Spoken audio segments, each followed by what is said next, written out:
Brexit, il approche. Est-ce que les grands groupes français sont prêts, on le dit, à l'affronter?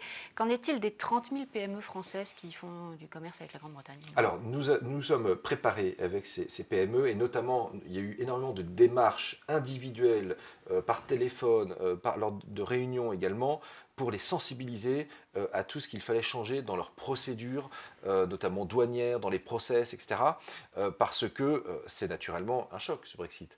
Et c'est un choc qui peut arriver désormais très vite. Mais elles sont prêtes, vous les avez informées, vous les avez alertées? Tout à fait, Agnès Pannier-Runacher a fait un travail remarquable avec Amélie de Montchalin. Et donc, ces entreprises ont pris la mesure des choses, ont eu d'ailleurs un peu de temps supplémentaire pour se préparer depuis le mois d'avril, souvenez-vous. Et je crois que la France est parmi les États les mieux préparés au sein de l'Union européenne.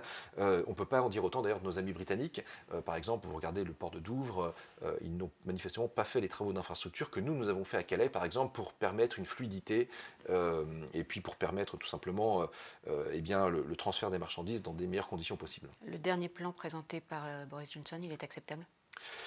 C'est un plan qui semble encore insuffisant d'après les premières analyses, et le Parlement européen d'ailleurs s'est exprimé hier en disant les insuffisances, parce que vous le savez, il y a besoin de concilier la protection du marché intérieur européen, de concilier l'absence de frontières suite aux accords trouvés en 1998 à la suite du conflit, et donc de ce point de vue-là, tout n'est pas encore réglé par ce qui est proposé par Boris Johnson.